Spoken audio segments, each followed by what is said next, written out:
আজকে গোটা পশ্চিমবাংলার সমস্ত ডিআই অফিসে আমরা তালা ঝুলিয়ে দিয়েছিলাম।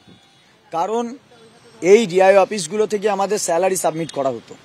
যে ডিআই অফিসগুলো শুধু আমাদের স্যালারি সাবমিট করতো না, আমাদের পাশাপাশি অযোগ্য অবৈধভাবে ঘুষের বিনিময়ে টাকা দিয়ে চাকরি পাওয়া যে যাদেরকে আমি শিক্ষক বলতেও প্রস্তুত নই, তবু অযোগ্য দিয়ে শিক্ষক বলতে হচ্ছে, তা নাহলে আপনারা বুঝে উঠতে পারবেন না বলে তাদেরও স্যালারি সাবমিট হতো। তাই জেলায় প্রত্যেকটা জেলার যে ডিআই অফিস, আমরা আজকে প্রত্যেকটা জেলার ডিআই অফিসে তালা মেরেছিলাম।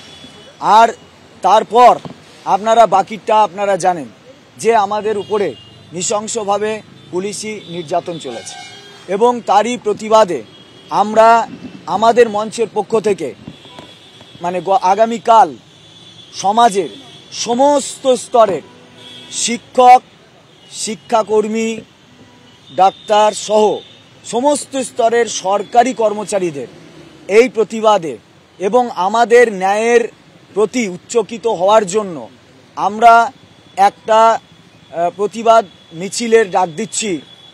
সেটা শিয়ালদা থেকে রানী রাসমণি পর্যন্ত এই মিছিল আসার জন্য আমরা সকলকে অনুরোধ করছি, এবং সমাজের যারা বুদ্ধিজীবী বলে পরিচিত সেই সুশীল সমাজকেও আমরা আমাদের এই যে প্রতিবাদ এবং এই যে আমাদের যে অন্যায় আমাদের প্রতি হয়েছে তার জন্য আমাদের পাশে থাকার জন্য আহ্বান জানাচ্ছি। তারপর কালকের পরে পরশুদিন আমরা স্কুল সার্ভিস কমিশনের অভিযানের ডাক দিয়েছি।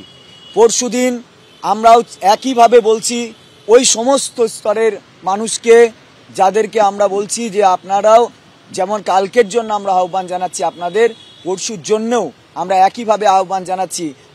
আমরা আপনাদেরই সব কলিগ ছিলাম, আমরা আপনাদের মতোই সরকারি কর্মচারী ছিলাম, কিন্তু অন্যায়ভাবে আমাদের সঙ্গে যা হয়েছে তা আপনাদের সঙ্গেও কোনো না কোনোভাবে হতে পারে। আমরা চাই না সেগুলো হোক, কিন্তু হতেও তো পারে। প্রাতিষ্ঠানিক বা যে সংকট বা যে রাষ্ট্রীয় সংকট, যেগুলো রাষ্ট্রীয়ভাবে রাষ্ট্রের কর্মচারীদের উপর যে সংকট বারবার নেমে আসছে, তো তার প্রতিবাদে আপনাদেরকে আমরা আহ্বান জানাচ্ছি, আপনারা আসবেন, এটুকুই আমরা কামনা করি।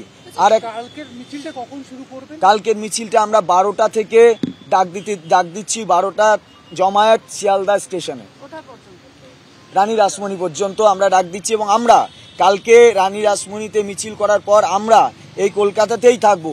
পরের দিন এখান থেকে আমাদের সমস্ত যোগ্য শিক্ষকরা তারা এসএসসি অফিসে যাবে।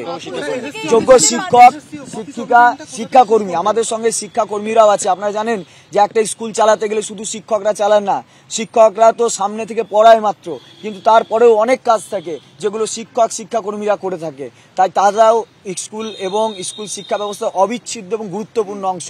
তাই যোগ্য শিক্ষক এবং শিক্ষাকর্মী উভয়ই এই সঙ্গে থাকছে।